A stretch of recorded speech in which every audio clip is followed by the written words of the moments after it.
Well, good evening, everybody, and Solstice blessings here at the Unknown Machine Nerve Centre. We have another open night of questions. I hope all of you are keeping well. I hope yourselves, your family, the tribe, the unknown mechanics, and casual watchers are having a wonderful solstice. The weather's been beautiful here in Ireland today, and we're going to have an open session tonight, where you can ask any questions you want once you're a member of either the Patreon or the YouTube page. Now, if there's any interruptions in the signal quality during the recording, we had some problems last week. Don't worry about it. Everything is recorded in high quality HD video and it goes up on the Patreon page. So don't worry about that. Nothing will be lost and everything will be beautiful in the next few days anyway, when the full quality recording goes up. So I'm here with the guys here tonight, and I'm going to ask, you can hit me with the first question, please. Well, evening, Thomas, and evening, everybody out there. There's loads of questions coming in already in the question room. So the first one is from Mac, who's on Patreon, and he asks, to what extent is the Lord of the Rings story just fiction? Well, Mac, well, a lot of it has been garnished from a lot of Icelandic, Finnish, Welsh, some Irish stories. Now, the interesting thing about Northern European mythology and also religion is that there seems to be a lot of interaction between real life people who are kings and so on, and these mythological figures that show up in the poetic Eddas and things like that. Like if you read the Icelandic sagas, it's really not a lot different in many ways than when you read sort of like mythological stories, because there's always a kind of crossover. It's this kind of heroic cycle thing where someone has enough of a heroic past as a real person, it becomes myth becomes legend becomes folklore, and it becomes, what we talk about and read about and hear about, things like in fantasy stories and in mythology.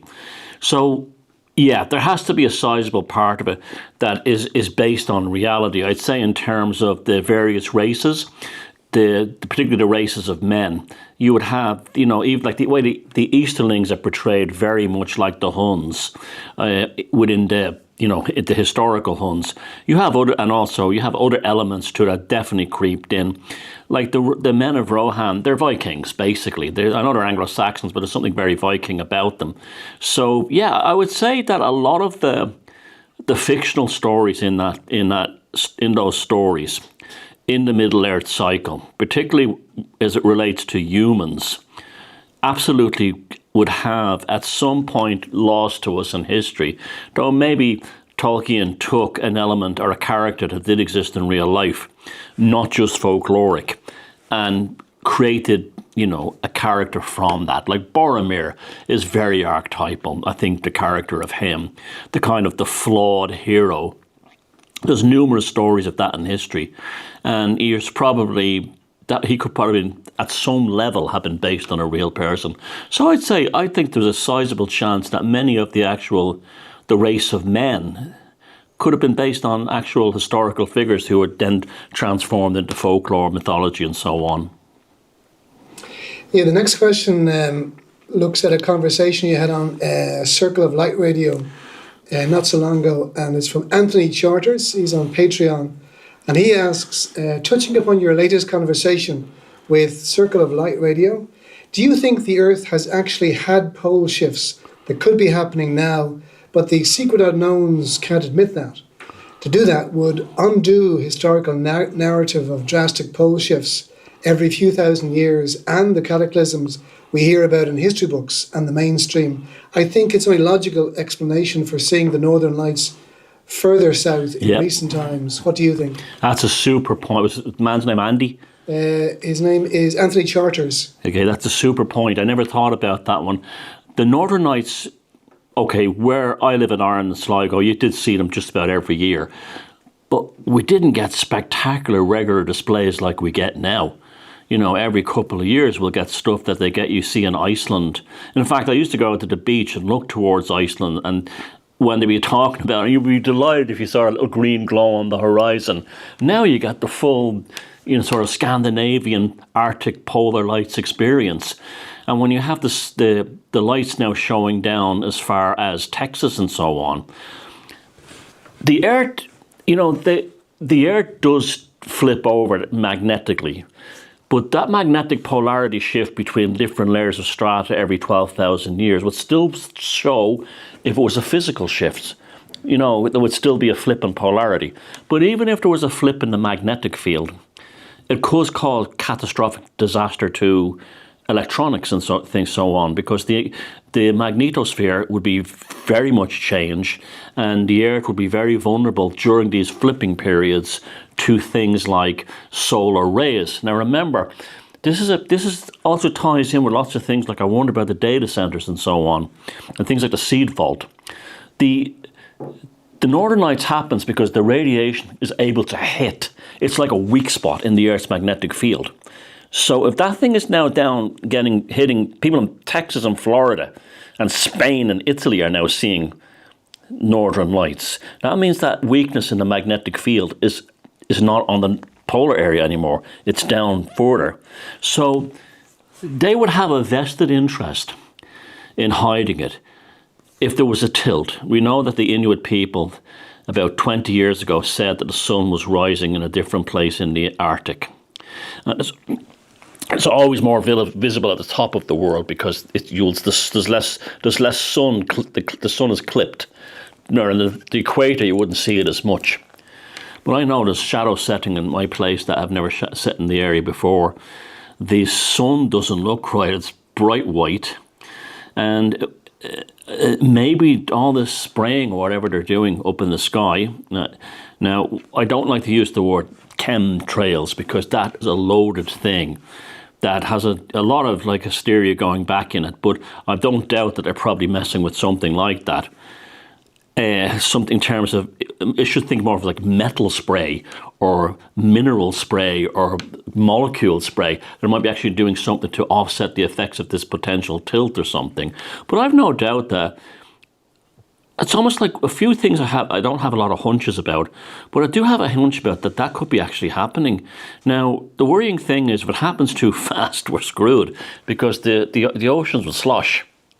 If it goes very slowly, we'll probably be okay. Well, you won't be okay if you end up on the North Pole or the South Pole. But, I looked at Europe, it looks okay. We're going to go to the equator from what I can tell and then spin sideways, just playing with the models. So, yeah, I think they're worried about it. I'm wondering if the data centers are really libraries to store information in the same way the seed vault in Norway is to store seeds. So I'm very suspicious about their behaviors, and everything they do suggests that they're bothered by something else, and I often wonder if it's that. Next question is from Bill on Patreon, and he says, "Hi Thomas, how is the book on paganism going? Really looking forward to it, thank you." At the moment, not very well, because it's kind of stagnated a bit, but not because of a bad thing. It's still coming. I published a couple of short stories to Substack, and I got really rave reviews from people, and they were just not, they weren't even the full stories. They were just clips of them.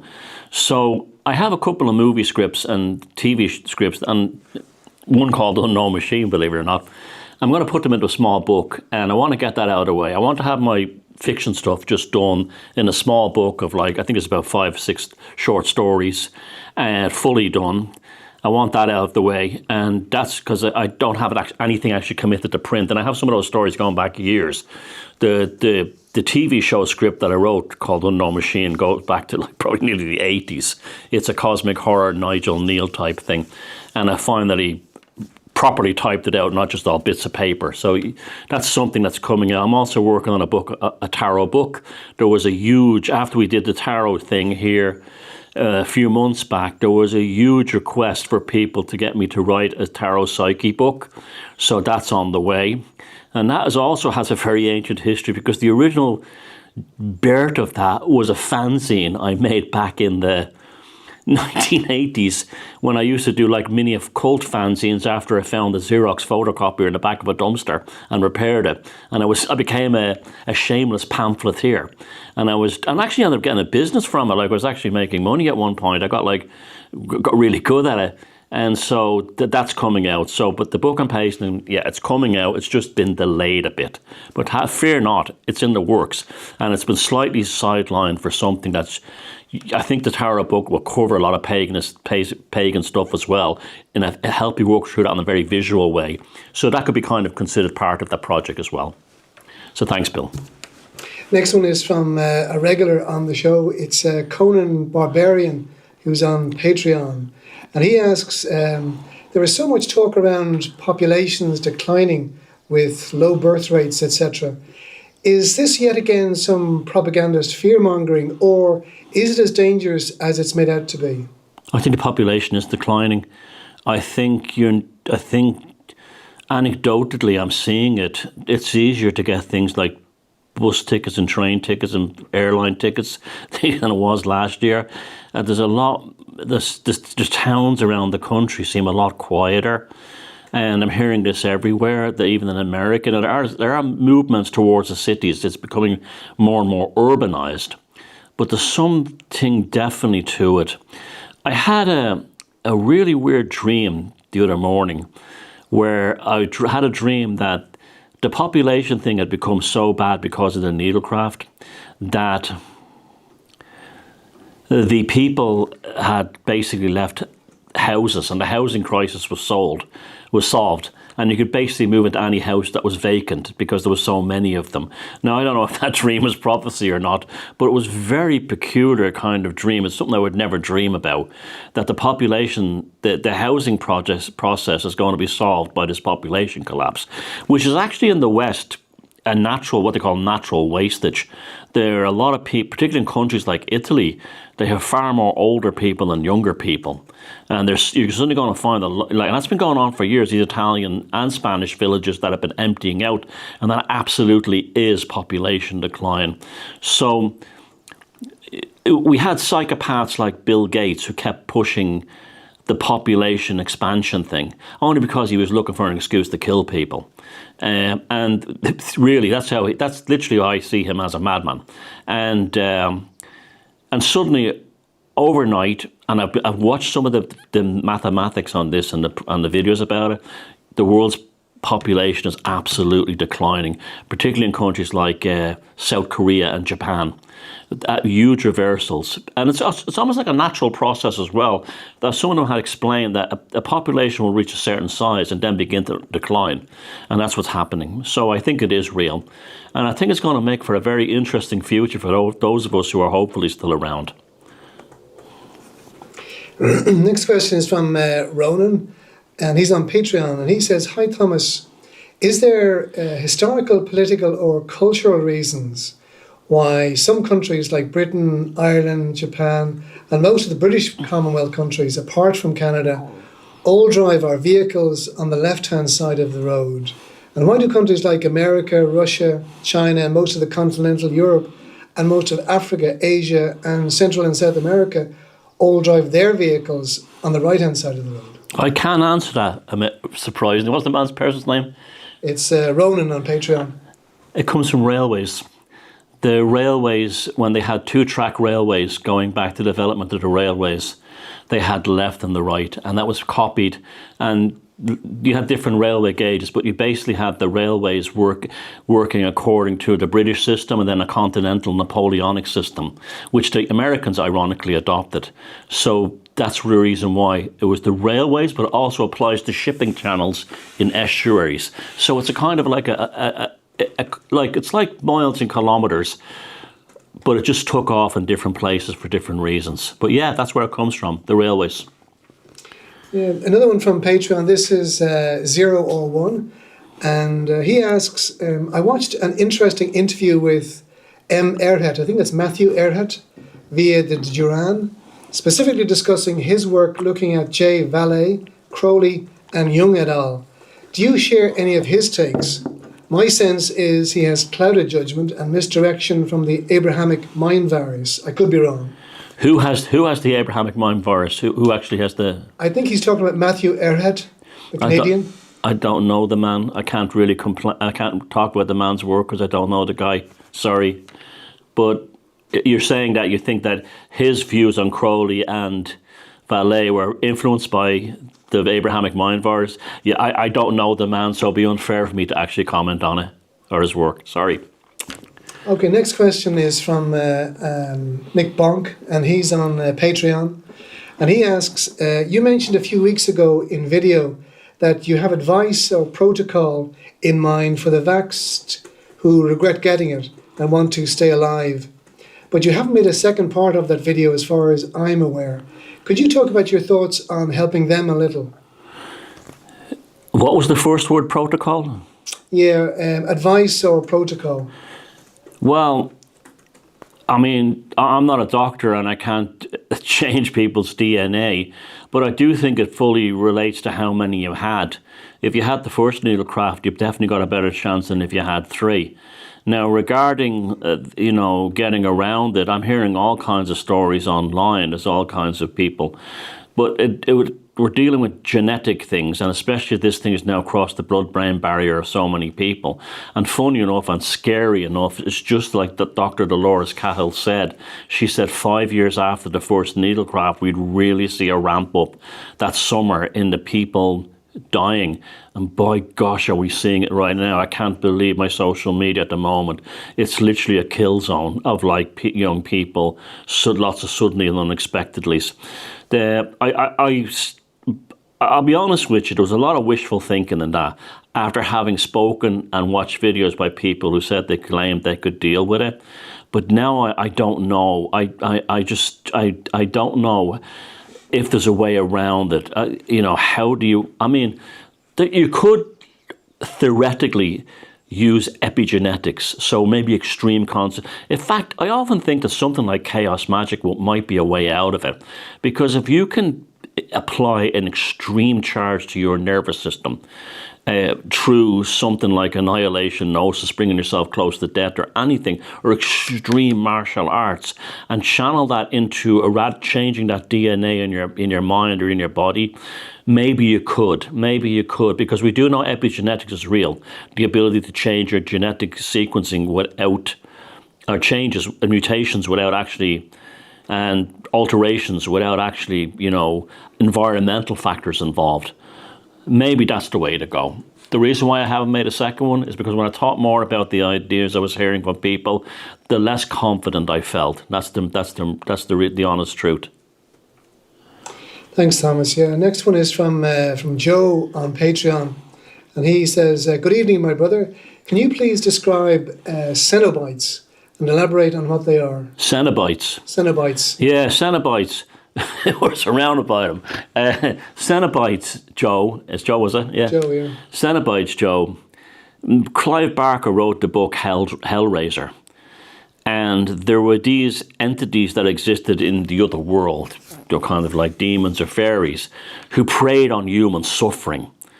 And they came into contact with humans through things like sadomasochism and violence.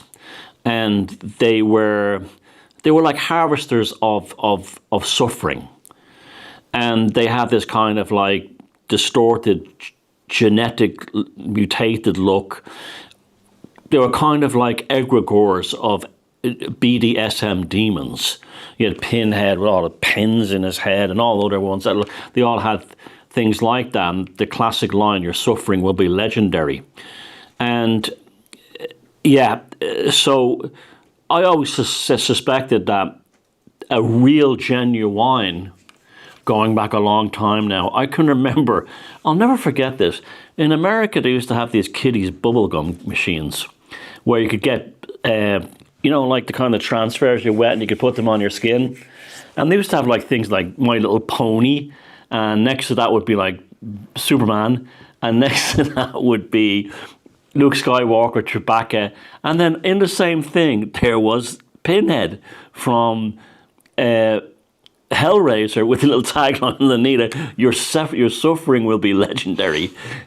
And look at the kids' bubblegum machine, So I remember laughing at that, but then I was thinking, what if those things came true? Because if all the things that were there, the nearest ones to actual reality would be actually Pinhead, because he's demonic.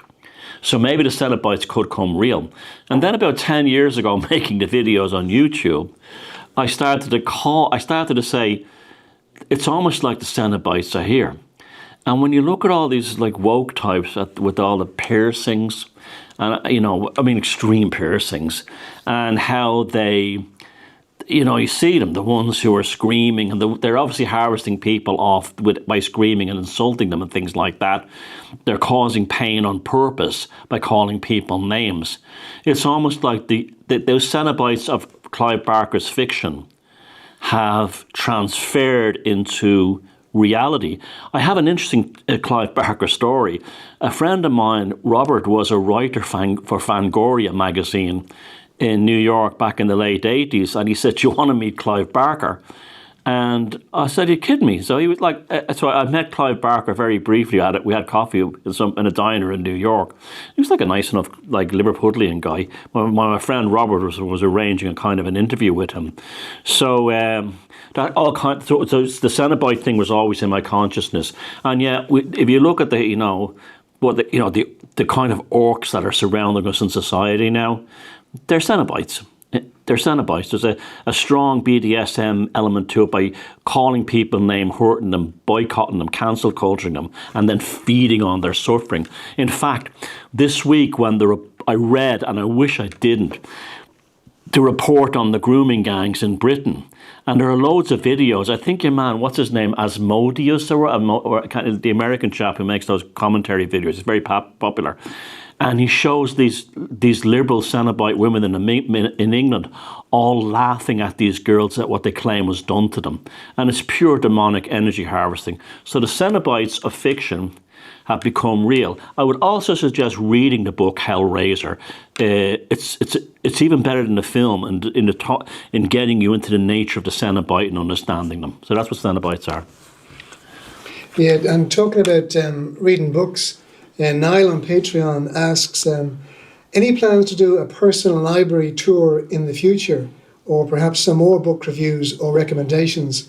Always helpful to get those niche, insightful books mentioned. Yeah, I got loads. I was thinking about that the other day. I really got to get something on that done. Maybe bringing a book of the week as part of this or something.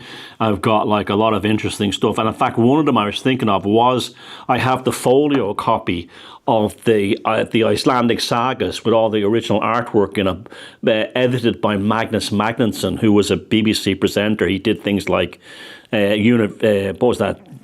Mastermind TV show. He's actually Icelandic, and it's so that I was thinking of doing. I might do a show and tell from now on with this. We're also planning to do an opening show with a tarot reading at some point. And that will be. We'll do a kind of a universal tarot reading for the world going forward until the next show.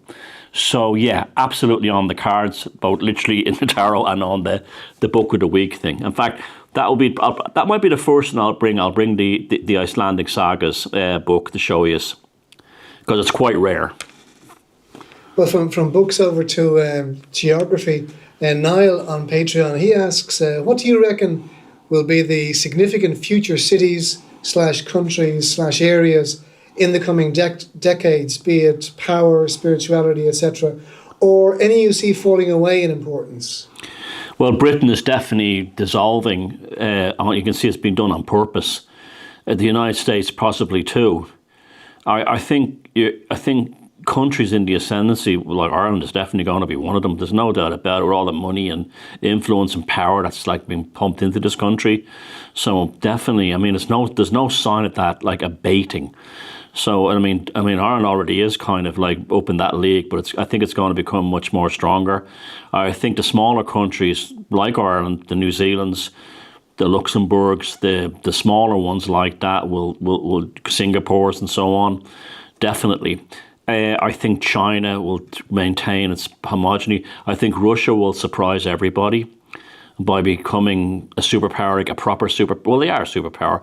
The BRICS thing I'm not crazy about, because when you look at really what they're saying, it's exactly the same as the WEF. It's identical almost. I think countries, they say India is going to be a huge power. They have a huge economy, but they have horrific social problems. India has social problems like you would not believe.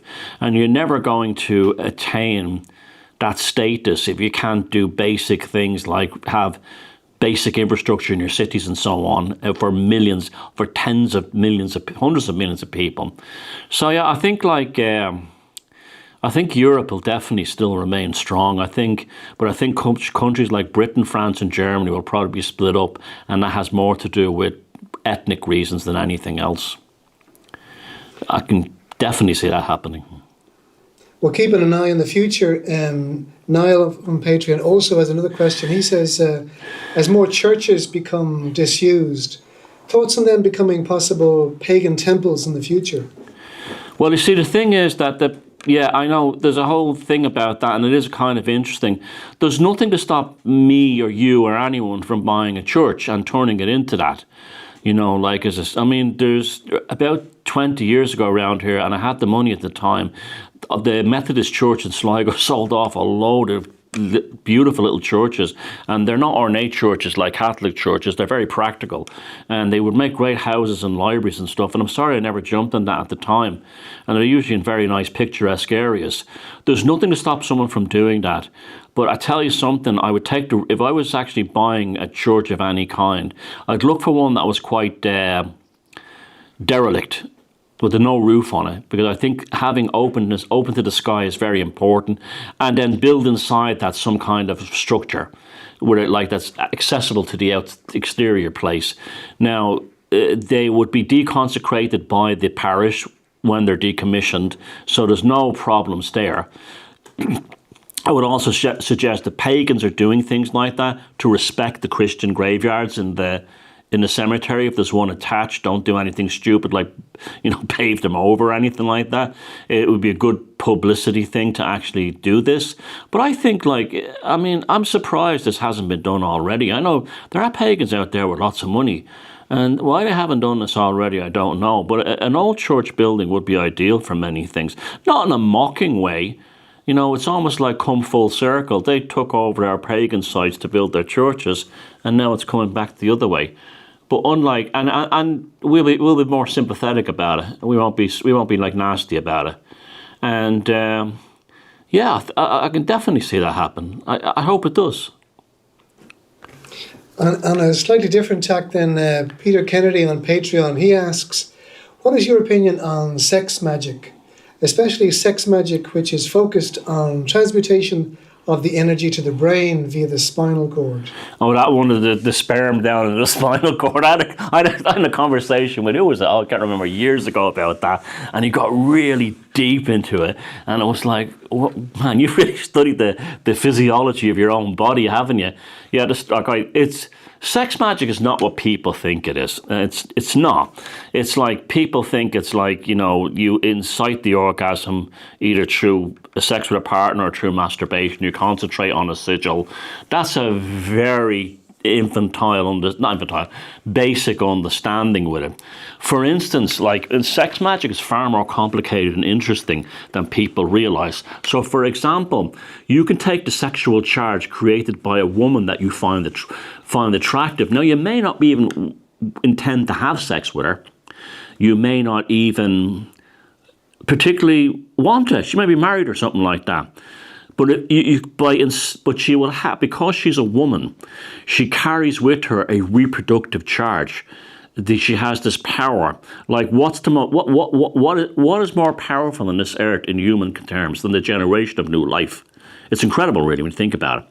So what you can do is you can create a spiritual birth in the world.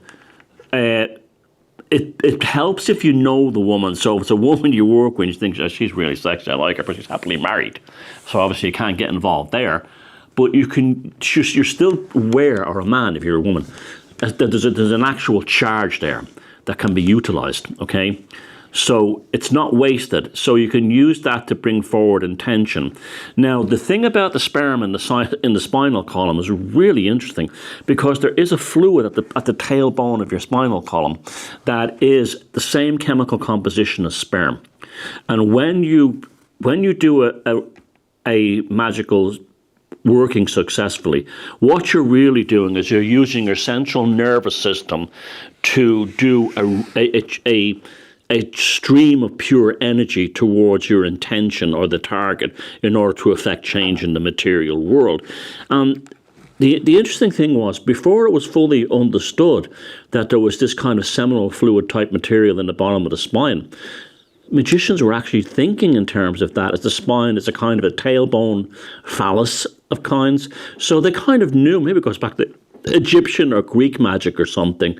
But yeah, it's sex magic is not as kind of silly as it's made out. Like, doing the one hand shuffle and that can be done. But there's even putting the sigil on your girlfriend's forehead and that kind of thing during orgasm. Yeah, but the sexual thing it's like sexuality in real life is as much up here as it is down there, okay? So sex magic is the same. A huge amount of it is psychic energy processed through your central nervous system. So rather than, it's almost like, it's not pornography, it's a form of applied eroticism that doesn't, and it also doesn't directly objectify someone.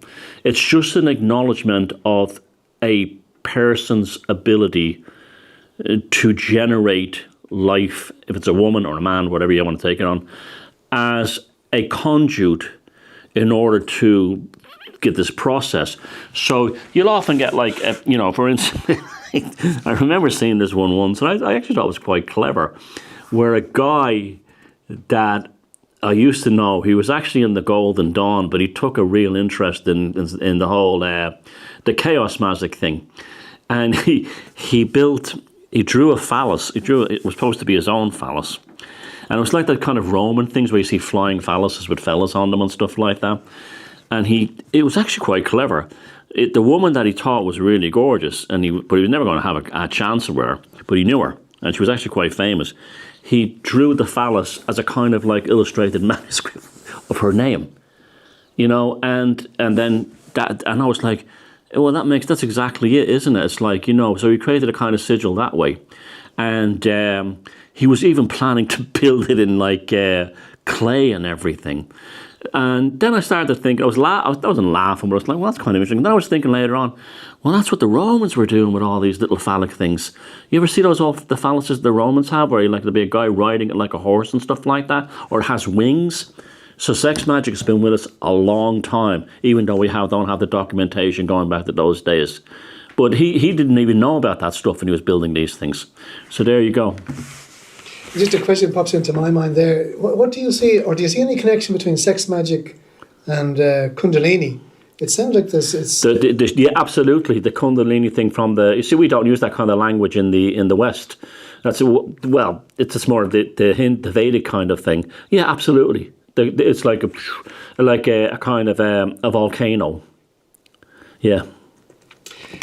Interesting stuff. Next question is from Nigel on Patreon. He asks, given the night that's in it, June 21, he asks, what would pagans in Ireland historically do tonight on summer solstice as tradition? What did they historically do on summer solstice? Yeah. We don't know. We can only guess by wider Indo-European things that there was a salutation of the sunrise. And I see this the whole thing. I'm not crazy about all this carry on having parties and events at the sunrise, at stone circles and Stonehenge and at Tara and everywhere. In fact, I was disgusted seeing a video today of someone at Tara when the sun was coming up, and someone had bags of 6-packs just sitting there beside the Leah Fall. And it was like really tacky, and someone should have came along and says, get that shit off there. It's so disrespectful. So they probably would have had, I'm just assuming, some kind of like solar reverence to the sun god rising. and then maybe a festival afterwards. But the thing was, it would have been very family orientated, because that's the thing you always find in these festivals. Even go right back to Greece and Rome, they were very family orientated. They were they were all about the sanctity of the tribe, that kind of thing. But we don't have any actual specifics of what they did, but we have a general idea in terms of like the Iron Age and that's what we call the Celtic people, whatever they were, that there was probably very similar to what we do know about in Europe, and it was sun salutation and of the rising sun, followed by a festival, which would have been kind of very family and joyous kind of thing, like a harvest, like a county fair, but done in Neolithic or Bronze Age times. Yeah, next question is close to home for yourself. It's from Ollie O'Leary on YouTube. And he says, Thomas, good luck with the show. I would love to hear you talk about Ben Bulbin. For me, it's the most impressive and magical location in the country. Oh, it's an impressive mountain. There's no doubt about it. When you're driving along the N4 into Sligo town and that thing is in front of you, and it changes all the time. It's different colours. The fairy door on the side sometimes is visible, sometimes is very visible, sometimes it's invisible. It's a piece of white rock that forms like a door on the side when you're coming down through Rathcormac and turning the corner down towards Drumcliff.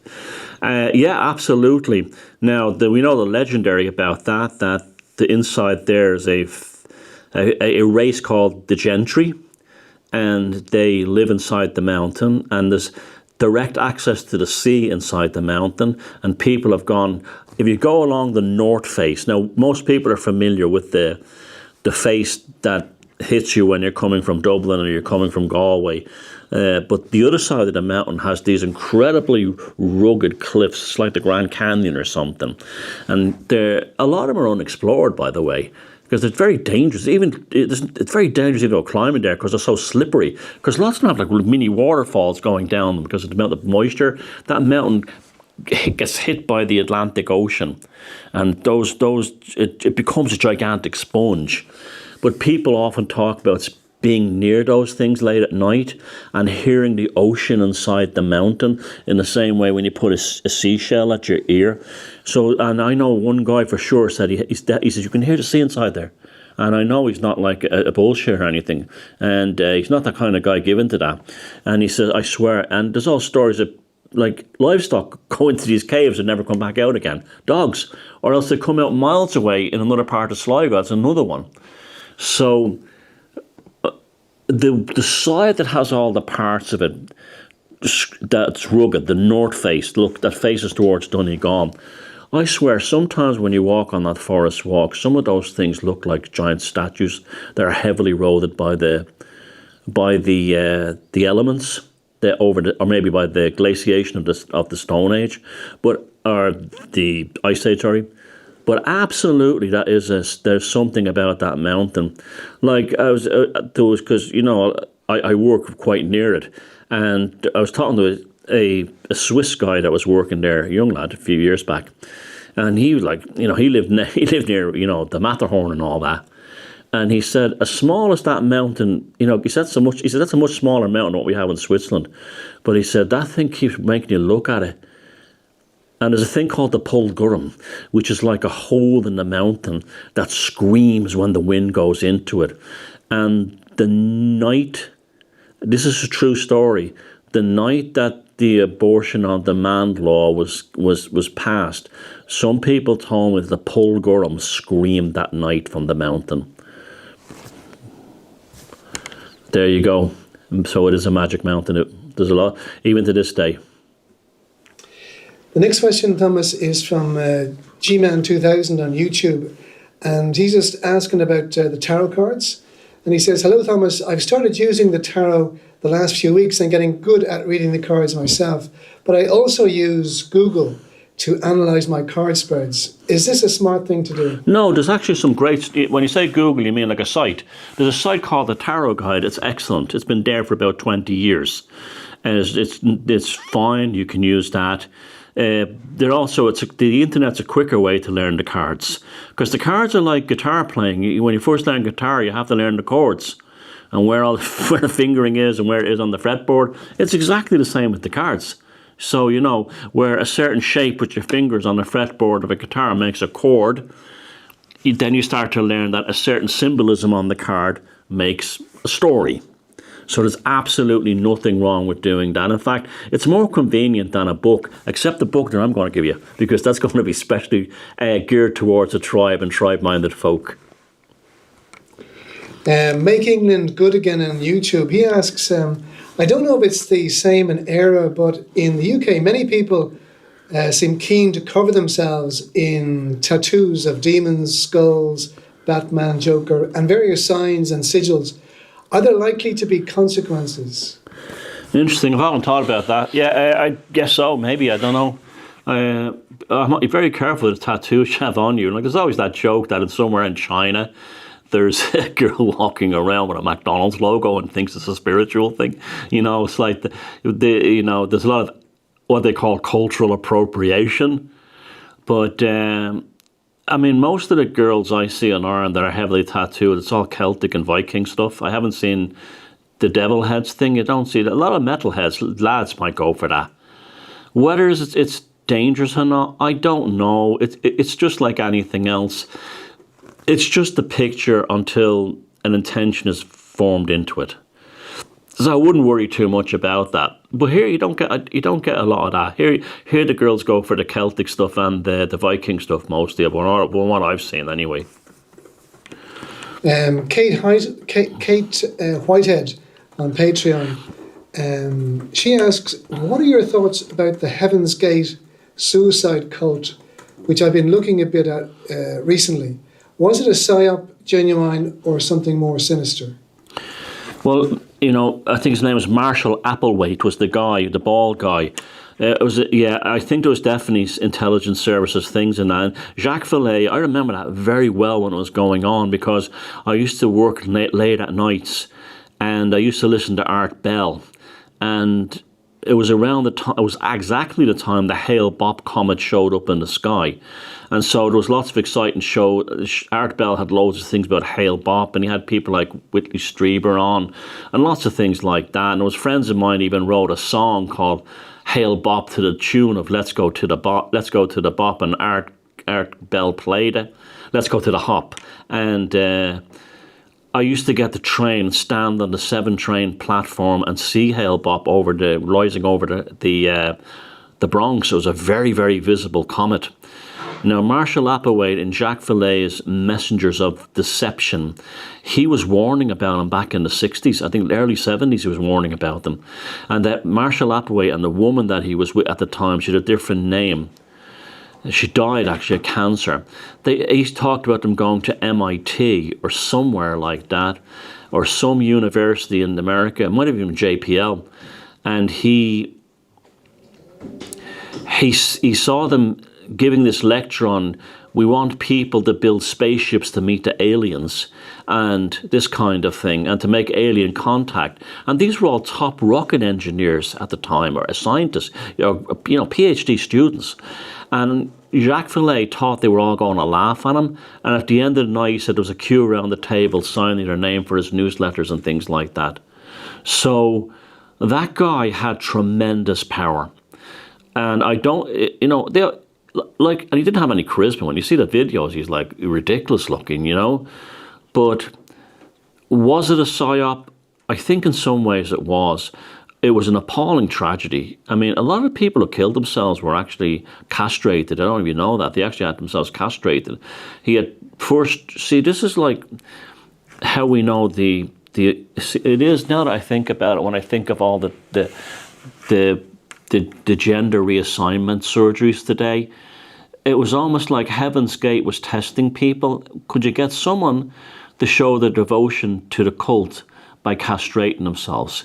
Can you get someone today to show them their devotion to globalization and by castrating their kids?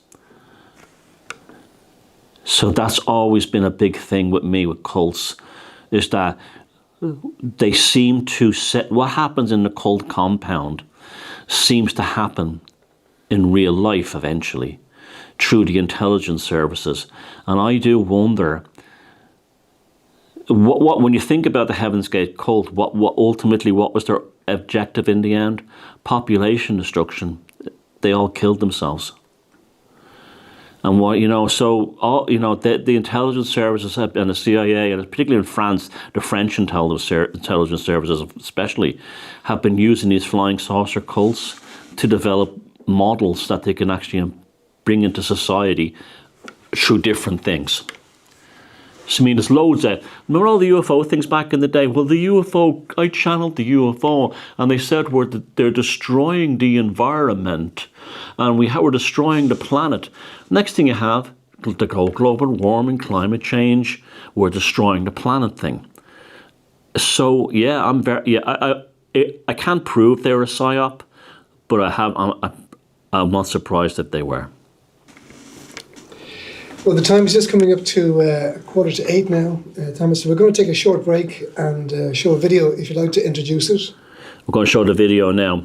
Okay, guys, are you ready to go? Okay, this is a video we recorded only a few days ago, believe it or not, so it's hot off the press, as they say, of a tour of Beltany Stone Circle near Erhe in Donegal. It's Ulster's largest stone circle, and if you're interested in the folklore of it, you're going to enjoy it, particularly in regards to things like the Morrigan and the lore and the aesthetic and the nature of the stone circle, which is, I think, one of the best megalithic sites in Ireland.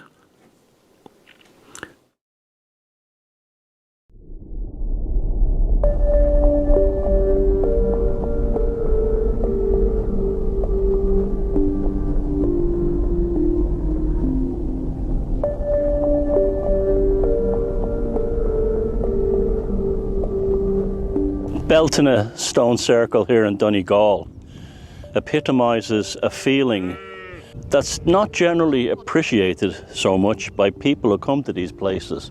You have the stone circle, but that's also a player within the landscape. The landscape is as much a part of the stone circle experience as the stone circle itself. This speaks to a sense of theatricality which the natives carried inside themselves and to these places, and what we're getting an insight into is real culture. It's always wonderful to come here to visit Beltany Stone Circle, not only because of the stones and the fact that it's one of Ireland's most impressive megaliths. It's also the largest stone circle in Ulster. It stands on a hilltop near the village of Erhe. It's in eastern Donegal, a beautiful part of the country, so it combines the archaeology, the dramatic scenery, and centuries of folklore, all contained together in one single theatrical experience, is the best way I could describe it. It's like a different reality. It sits atop of the hill, and it's more than 100 meters above the surrounding countryside. We see this a lot in stone circles. And the stone circle itself is 45 meters, so it's near just under 150 feet wide in diameter. And it contains what we know of, what still exists, is 64 standing stones. Although there is evidence that there may have been close to 80 at one time. A very important factor is that its accessibility in a time when stone circles and megaliths in general are starting to become more of amenities that are fenced off, that you have to pay a fee. Beltany is still very much there for anyone who wants to go. And the setting, like I said, is its top attraction. From the hilltop in the centre of the circle, you have these remarkable sweeping views across the fertile plains of East Donegal. The circle overlooks the ancient and very significant plain of Magitha, and the landscape is associated with Irish mythology and some of the earliest folkloric mythological events in ancient Ireland. To the south and to the east, there are other prehistoric monuments, including the Kilmonaster complex and Croggan Hill. So the whole area is almost in some ways the northwest version of what the Boyne Valley is in the east, a ritualistic megalithic landscape. And one of the most impressive things about Beltany Stone Circle is how it stands like almost exalting to the sky. There's something very elevating about it, not just the location it sits on, but the emotional resonance that comes from the place. The stone circle as it sits today may be from the Bronze Age, but the original stone circle could have went back to the Neolithic. And there is evidence, definitely the remains of a Neolithic cairn. So we're talking about an infrastructure that lasted a very long time. There is a low mound in the center of the circle, and that is probably the original passage mound that was once there. Some of the stones, although they're badly worn now, do have some rock art on them. This also suggests it comes from the Neolithic rather than the Bronze Age. The name Beltany itself is widely believed to be derived from the Gaelic festival of Beltane, which is celebrated on May 1st. Although this would not have been the name used by the original builders. This is much later from Gaelic times, Celtic times as they call them. And therefore there would have been a great fertility ritual at that time of year to purify the cattle and so on. There's pretty good evidence that Beltany Stone Circle does align at a strategic point with the sunrise on May 1st. So the cup-marked stone on the northeastern side appears roughly to mark the direction of May Day when viewed from the other area in the circle. Again, it will be connected with ceremonial fires, and the Great Fire, which is an important part of ancient Ireland, the lighting of a fire to begin the world again, to begin life again, would have been central to the stone circle, probably from the Neolithic right up into early Christian times. So it's linked with folklore, not surprisingly, the supernatural world, and of course the She.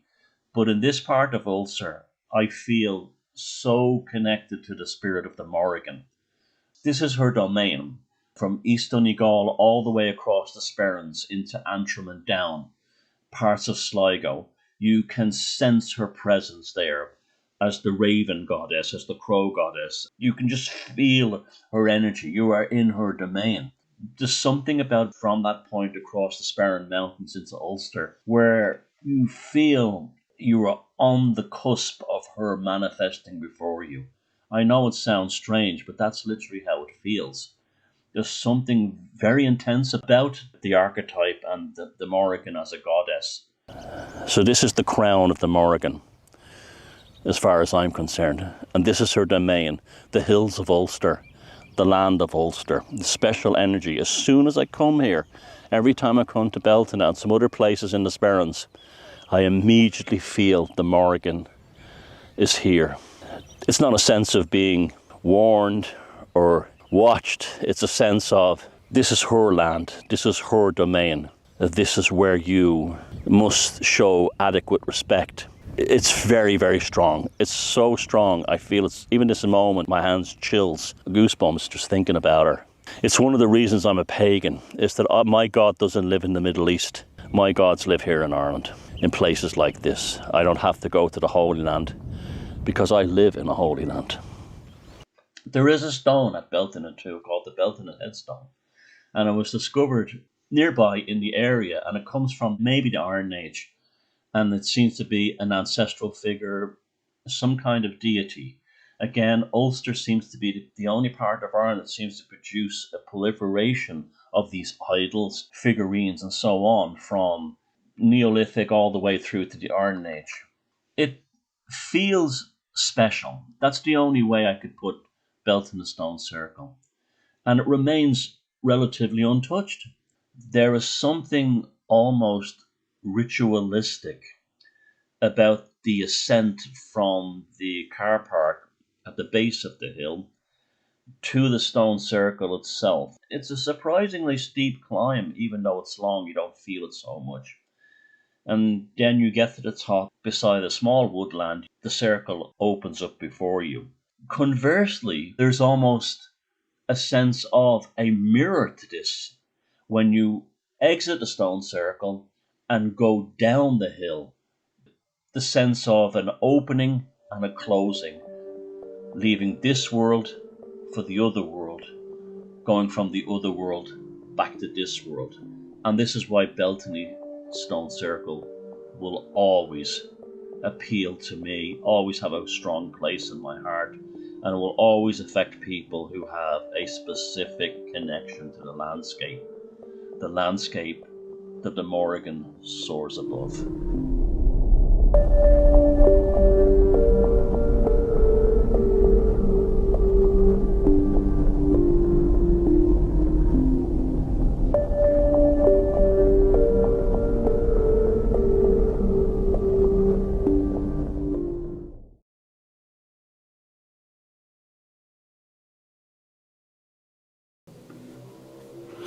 Well, I hope you enjoyed the video of our visit to Beltany Stone Circle in Donegal.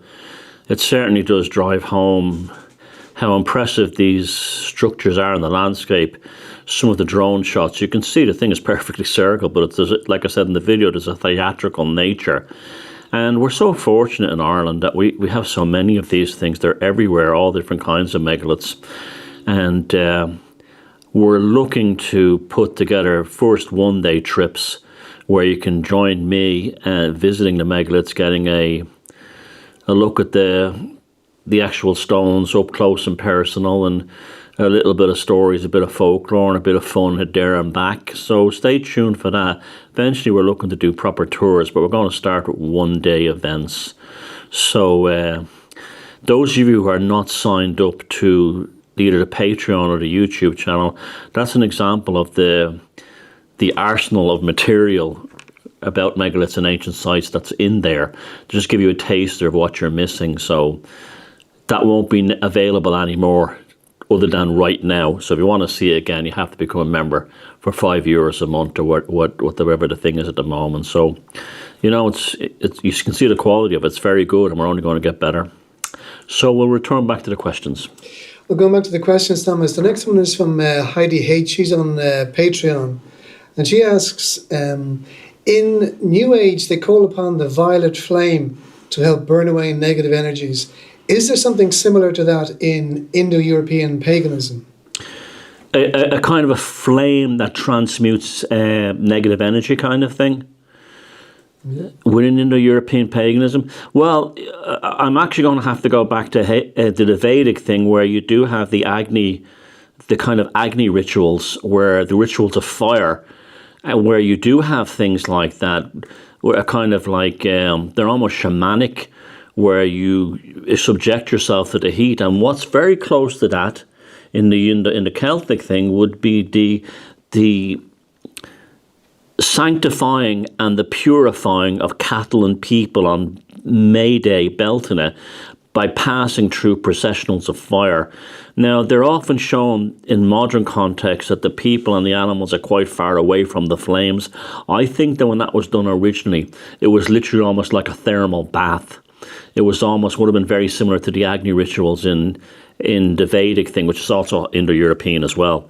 So absolutely, yeah. Like, we just think like, oh, they just sent the cattle through, or the people walked through the fire, just as a ritual, but they would have had things to burn away their problems. It would have been just more than just being, oh, like I walked through the fire and something happened. There would have been an intention that would have been done with it. And you probably get that in cultures where there's volcanoes and things like that.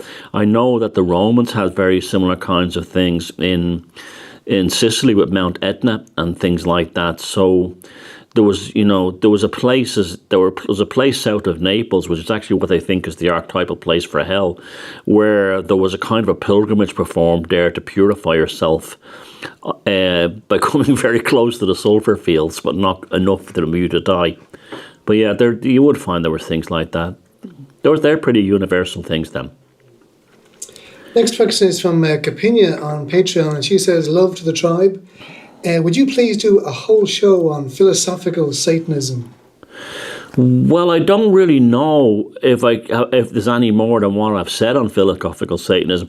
I guess I could give, more specific things, like everything from signing a bank loan to agreeing to get the needlecraft is submitting to philosophical Satanism. If you go bankrupt, you get a business loan and you go bankrupt.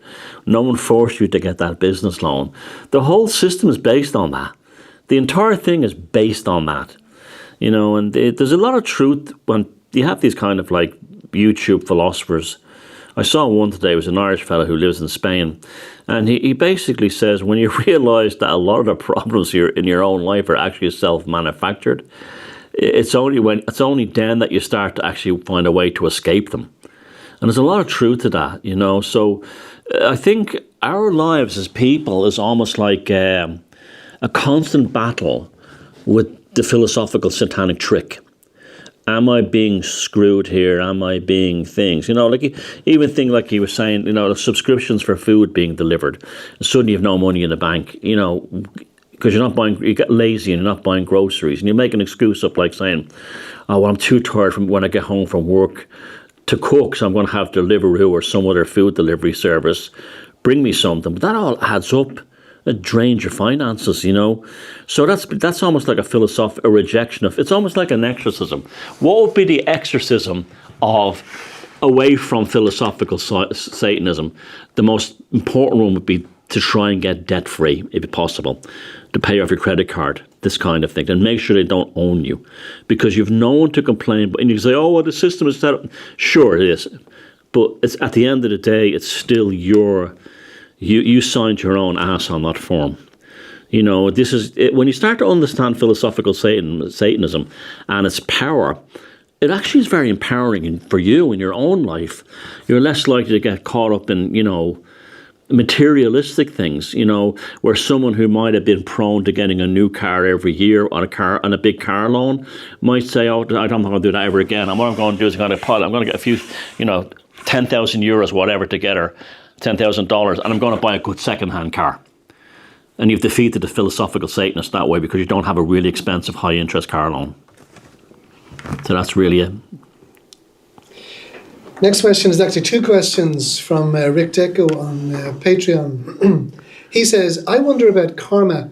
How come bad people have good luck and good people have bad luck? You must have seen it happen. That's the first question. Second question is, and have you ever seen Odin or some deity like him? You said karma was the first thing, like people. Yeah, that's the great mystery, isn't it? You know, like there's a whole school of philosophy going right back to ancient Greeks. The things like, you know, the Oresteia, that story of the furries tormenting the young king. It's just you see, we tend to see this within a single lifetime, but maybe these things are. They continue from one lifetime to the next. In fact, I think they do. In fact, I know they do. And I don't believe that it's as cold as saying someone who was born severely disabled is paying for the past life. I think that's a bit harsh. Although it could be true. I'm not, you know, no expert, but I do think, you know, our ancestors had things like the Norns and the fates, you know, that would actually determine the fate of your life, or they would spin the threads, the Norns of your future life, and so on. So I think everyone gets good luck and bad luck, but some people are better at doing bad luck than some people are better at doing good luck. If you can kind of understand what I'm saying, that you will say a lot of say, oh, he's a jammy bastard. Things always work out for him. Maybe he's clever. Maybe he's, you know, he when he sees an opportunity, he dives on it.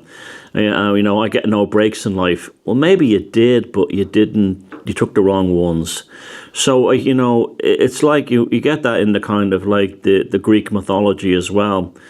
In the kind of mystery plays, there's always a kind of a thing that, okay, the fates have and the gods have rolled the dice for you. But although there's a destiny there, it's not absolute. Within that framework, there's a way of getting out of it.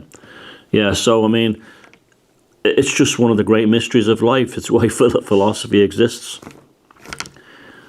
And the second part of that was, have you seen Odin or some deity like him? No, but I know people who've said they have experienced things like that.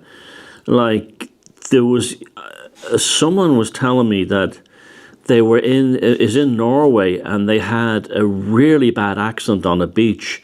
They were, you know, parasailing thing, you know, when they pulled it on behind the boat. It was a beach on a lake, and something happened, and he didn't come down the water, and he came down on the on like a beach, a hard sandy beach, and he had a concussion. And he said he saw a guy with a pointy hat and a staff and two ravens flying around them. And he was convinced that he'd seen Odin. And he thought he was finished. He thought he was screwed. But apparently it was like he didn't break his neck. He first thought he did, but he didn't. It was a concussion to his head. So who knows? Maybe, I know that's one guy I know who said he saw him. Me? No, I've never seen anything like that. But great question, though. Next one is about the weather, and Gloria on Patreon is asking, what is the psychic weather like for autumn and winter? Coming ahead, we're living in a time of tremendous bewilderment and confusion, where things are jumping from one day to the next. This is where the tarot readings will come in for that. Now, I'll do a tarot reading possibly for the next one, and or if not, one after that. But we'll try to work through the toolkit of the tarot for doing the psychic weather projections forward, just as an experiment. Right now, things are changing so quickly from one day to the next and back to where they were the previous day. It's very difficult to sort of see a recurring pattern going forward. So right now, I can't tell you. Also, at the solstice, it's difficult as well, because we're at the kind of the part in the pendulum of the year where one energy force swings and another one rises. So it's very much a time of in between states.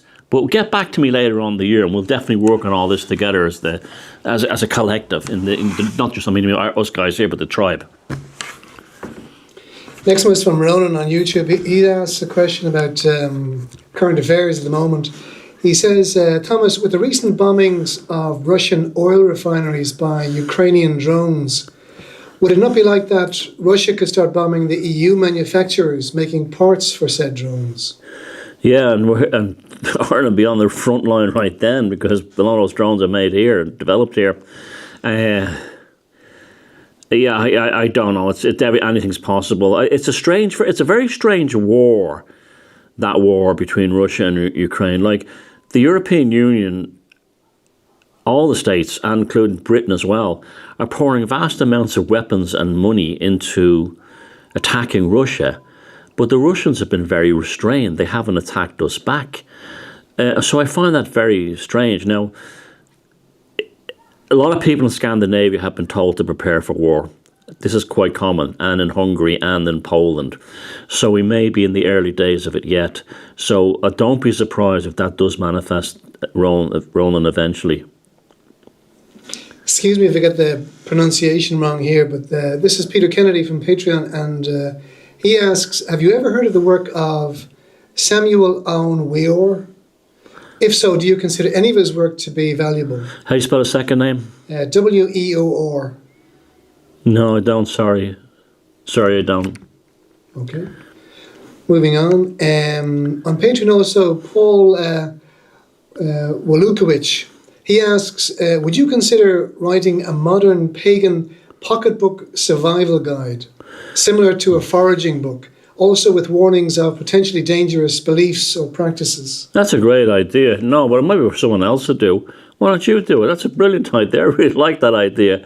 Almost like, I used to work with this guy, and he was in Alcoholics Anonymous, and whenever he was having a bad time, he had this little guidebook to give him like inspirational quotes, and it actually worked for him, because I remember it stopped them. I kind of do like that idea, but kind of like, it'd be almost, what would you call it? A cliff notes for survival in the modern world using the pagan gods. That's a very clever idea. I like that. I've even talked about things like board games. John Farley, before he died, we even talked about writing a Dungeons and Dragons type game based on the Irish folklore. So yeah, the sky's the limit with that stuff. But I can't do it all. I'd love to, but I've only got one lifetime. This is a slightly more serious topic here. Jody on Patreon asks, over the last number of years, there have been a number of attacks, predominantly by people from Asia and North Africa.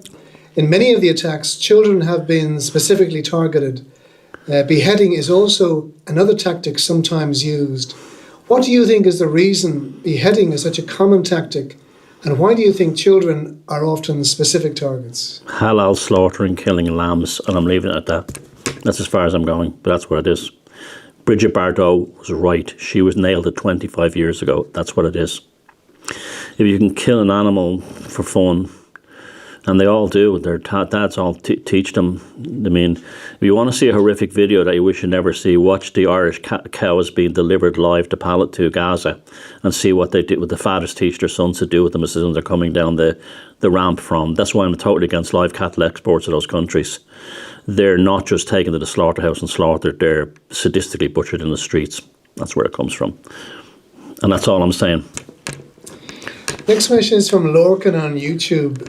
He asks, Thomas, you mentioned a little while ago the elderly French lady who taught you the tarot, who wears all the magical garb. She wasn't that elderly. She was like a 35-year-old like hottie. Yeah, she wasn't that elderly.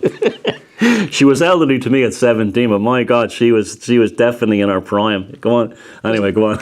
I have to adjust that one then. But Lorcan was asking then, does this lady have a YouTube or written any books we could look into? About what? About whatever she writes about.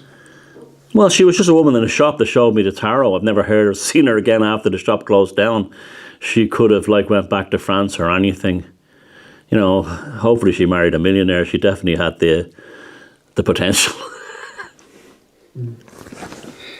Jim Higgins on Patreon, he asks, I've been doing research into Sam magic recently. Do you have any experience with it? What kind of magic? Sam, Psalm. Like the Psalms in the Bible?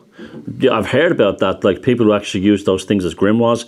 Know absolutely nothing about it. Yeah, I'm sorry, can't help you. But I do know about it. I mean, I've heard of those things, but I think a lot of it is very similar to Greek Hellenic magic, from what my understanding is. So you have these kind of, this calling of an entity, like the Bornless One, to open the ritual, almost like to open the gates into the spiritual world.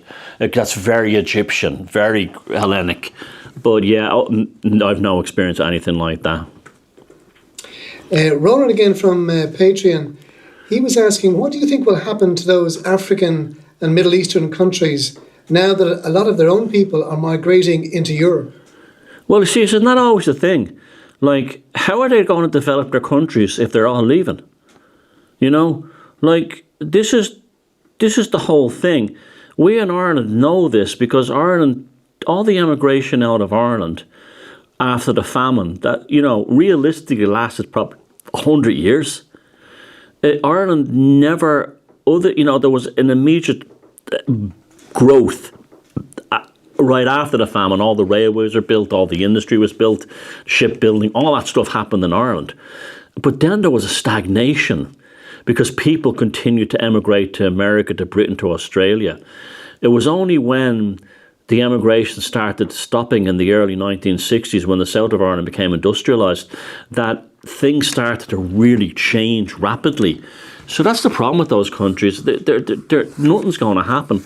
However, as a caveat, as a conspiratorial curveball, as they say in baseball, what if that they're going to be destroyed by the tilt and they're getting them out to here?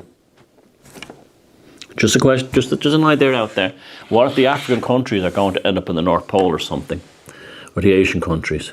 Just throwing it out there. Next one's from Bill. Climate refugees. Sorry, yeah. Yeah, Bill on Patreon then, he asks, have you heard of Thompson's Rock Thomas in Northumberland on Simonside Hills? I live very close to it. Every summer solstice, if the sun is out early in the morning, it shines through a hole right through the rock. I've been here for 20 years and I've never woken up in time to walk up there. Yeah, but it's a natural rock formation. I have seen a thing on it online, or read about it somewhere. It's a natural rock formation, which is kind of weird. That did they channel a hole or something in it? Yeah, I've heard of that. That's all I know. That does happen. And next time, leave the pub early and go and see it. Peter Kennedy on Patreon, he asks, with the closure of Oninagat and Slieve Gullion entrances, as well as the Hill of Ward no longer having public access, and with the government having pretty much no interest in repairing Cairn T at Loughru, do you reckon that the establishment are deliberately preventing people from exploring the ancient spirituality of these sites? Yeah, absolutely. I didn't know the Hill of Ward was still closed off. I just thought that was a real... I'm sad to hear that. Cairn T, what's happening at Loughru is disgraceful. Jack Roberts, before he'd been going there since the 60s, and he said just in between the 80s and the 2000s that the rock art had deteriorated badly from the environmental things and so on. The cairn, you see, the cairns, they put ventilation in the roof. It's almost like designed to destroy them, because moisture and condensation didn't get into the current entrances, because it's like when you blow air into a bottle, you can't get it in because it's already compressed air in there. But what they did was the Office of Public Works put ventilation in the roof, and now you have a humidity draft like the flue on a chimney going in the front door and out the roof. So it almost seems like sabotage. And then they don't let you go inside. They're saying the roof is dangerous. But they made it that way. They made it that way. So, yeah, I mean, they're either monumentally, this word, they're either monumentally stupid, or they want the stuff to melt away and be forgotten. I really don't know. Like, a lot of even megaliths are vulnerable. Like, even the Boa Island figure, a couple of really strong lads could pick that up and carry that out. You know, I do worry. The shield and the gigs that are literally sitting on walls down in County Clary that just like are about that size. You know, and they haven't been taken yet, but they could easily be taken. So, now at the same time too, we don't want to turn all our ancient sites into Fort Knox. But at the same time too, if we're paying taxes and supporting bodies like, you know, Heritage Ireland, or in the east coast of Ireland, Ireland's ancient east, or the Office of Public Works, they're not doing a good job protecting these places. And their answer to everything is to throw a fence around it. So it's, yeah, I'm not confident they're under good stewardship right now. So through Helen's art on YouTube, she asks, she says, "Hi Thomas, what experience do you have with the precognitive / time travel dreams? I've had dreams that I saw my own future. Also, is it possible to travel back in time? I've experienced that too." Well, isn't the theory that, like, if you build a time machine, it can only work from the day? So it can only work from the moment you commissioned it, because it can travel to and back from the future from the moment you commissioned it. So if I built a time machine today and switched it on right now, I could only go back in time from the future to this moment. Interesting theory, if you think time is linear. We know that time is not linear. So that's kind of a very materialistic understanding of it. Where does time go in the past? Well, what's the ultimate time machine we have access to right now? Your memories. Your memories are when you literally remember some girl you knew, or some sports event you were at, some concert you were at, or something you had that was good or bad. You're really time traveling. Now here's the thing. They don't know where memories are kept in your brain. So that field, that quantum field of past experiences, if it's accessible to you through your neurology, because that's how it works. You fire synapses, and your synapses recall a memory, but it doesn't go into your neurology and go like this to a kind of a flesh and blood filing cabinet. It literally, they don't know where it finds the memory. So that shows that the memory is accessible. So if you could do that technically, then time travel into the future and to the past are totally possible. Now, the Vatican had a machine that's kind of gone into legend called the coronavisor, which was a television where they claimed they could. This is an amazing story if it's true. It sounds way out there. But there's a story that the Vatican built a machine to see if they could find the crucifixion of Jesus. And they were able to look back in time. Whether they did or not, I don't know. But it would be something they'd want to do, wouldn't it, when you think about it? But yeah, it's totally... your memories are a time machine, so all you need then is to access that process. Do you remember there was a movie back in the 70s, I think it was called Brainstorm. It was the last film that Natalie Wood was in. She actually died. She actually drowned when the film was being made. Well, Christopher Walken was in it, where they were able to hook into the human brain and see it through a TV station and record it as a recordings. And then someone died and he put the thing on his head and they saw him going into the afterlife. It was a really cool story. She was a woman actually, and she dies. The kind of like stereotypical, that are like dykey female scientist, chain-smoking scientist. And she goes into the future. Well,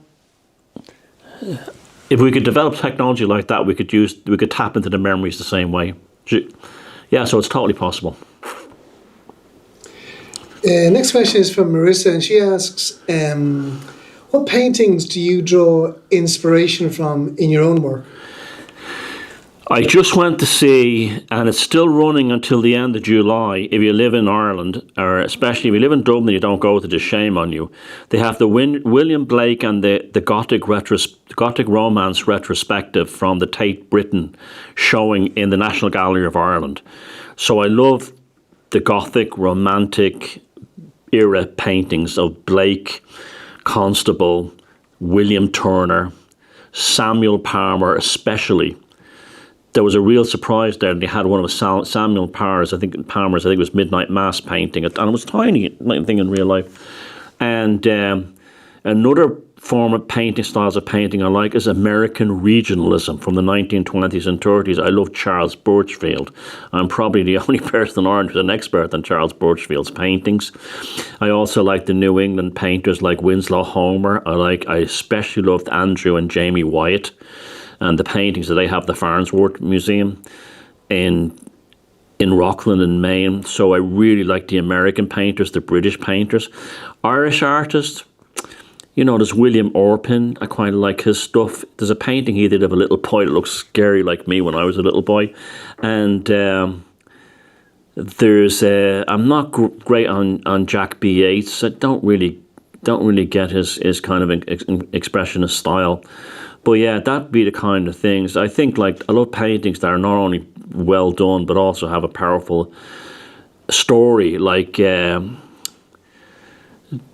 Andrew Wyatt painting, Christine, where you think it's a pretty girl lounging on the grass, looking up at her house at the top of a hill. And I just think it's an idyllic scene until you realise that she is the real Christine. I think that was her name. She was a paraplegic, and she was trying to crawl her way back to the house. So then when you can use art and a painting to tell a story like that kind of throws a curveball at you again. I really do like the American painters a lot. I really do, and the British Romantic painters.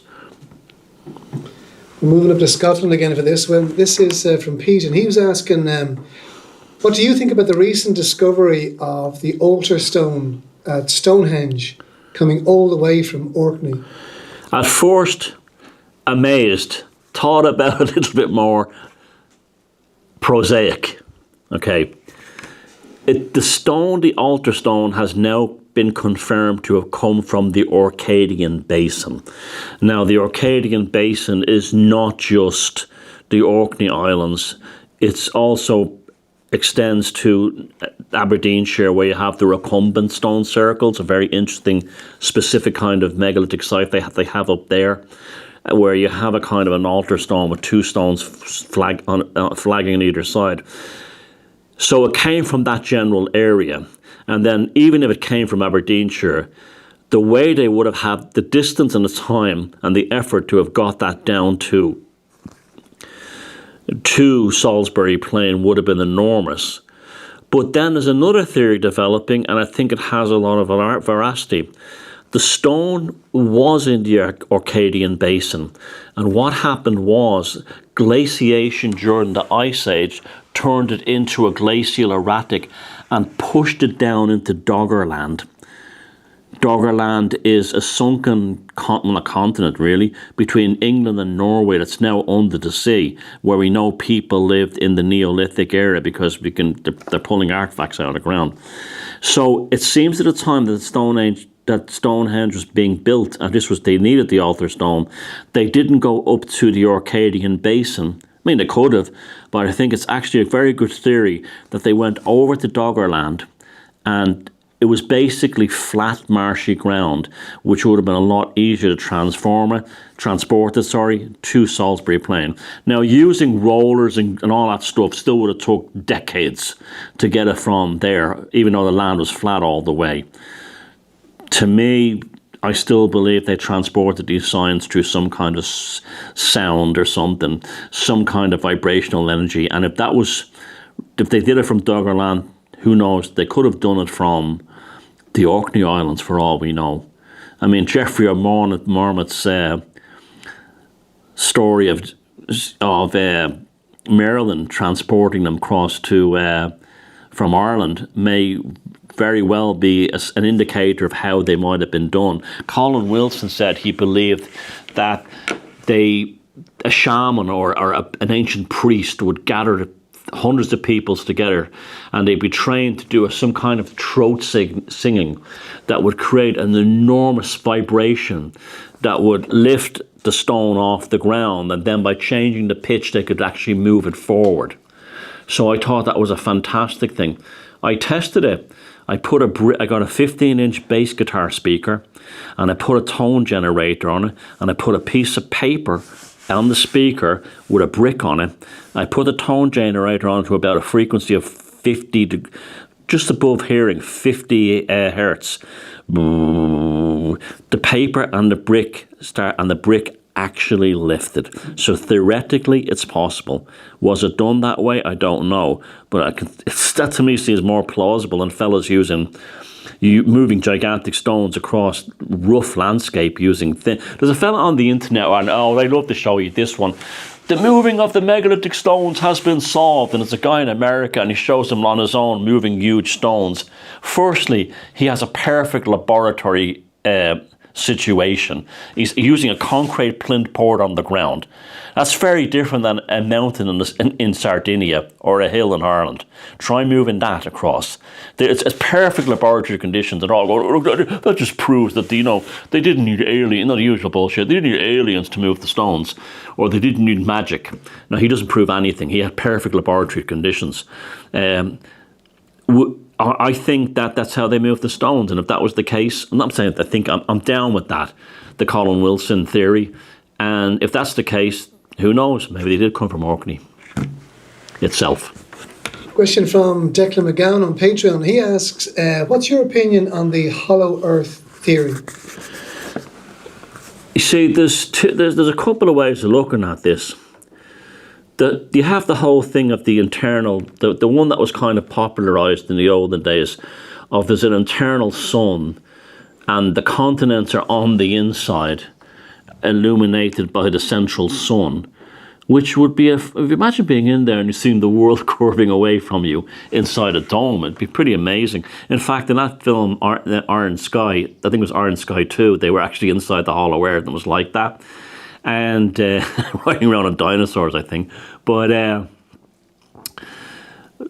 lots of cultures talk about the hollow earth. It's very commonly talked about. And of course, the famous story, Vril, the coming of the power race, that talks about these people called the Vrilya who live inside the earth, who live inside the planet. And when a certain condition arrives on this earth, they'll come to the surface. This was actually fundamental to not fundamental, but part of the whole armament thing. And that's why they went to places like They were looking for, Shangri-La and up in Tibet and these mountains. Those exhibitions were real. They really did happen. They actually show the documents from them in Wielisburg's castle in Germany. I've seen them, my own, they have the photographic things. They did have at least 2 exhibitions to try and find the entrance to the inner earth. But then when you look at what they're talking about, it's more like the Hypogeum Halsaphalini in Malta. Not that there's a big hole in the earth, but there's a vast cave system that probably does exist, that is under there, that like a honeycomb thing, maybe burrowed by ancient giant worms, we do know there are fossilized caves that they know are burrowed by giant moles, massive moles, the size of bison. So maybe there's something like that exist. Maybe there's something along that lines exist. And I think that's more like when I think of the Hollow Earth, I think of this underground realm of tunnels. Maybe some of them even light up because of things like crystals and so on inside them. And there could be humans down there that are mutated or whatever, different. The stories that came out of the Hypogeum, actually published in National Geographic, are pretty intense, of these strange creatures that we're seeing down there that were humanoid creatures. And so that's what I think the Hollow Earth is best probably like. Not a big hole with a sun in the middle of it, but a series of massive tunnels. The elites may know about these and use these things all the time. You hear these stories that the elites have these things that burn tunnels under the ground, like in drills. They wouldn't need to do that. They knew the maps to the tunnels. And some of the stuff that Graham Hancock has shown on his Ancient Apocalypse shows are just remarkable, unbelievable tunnel systems in Turkey and places like that. So if there's such thing as an inner earth, I'd be down with that more. As massive underground tunnels and cave systems that we're probably not privy to. Back to books with the next question from Nancy. She asks, what's the most interesting thing you remember from your reading of H.P. Lovecraft? So much. But I always remember that line in The Call of Cthulhu when I was young, where he described something was so strange that only poetry or madness could explain it. I remember that having a really deep effect on me. The concept of something being so unnatural to us that only madness or poetry could explain it. That was a real kind of wake-up call. It made me think about things like how our language is so limited in terms of description. He did a very good job actually fleshing that kind of stuff out.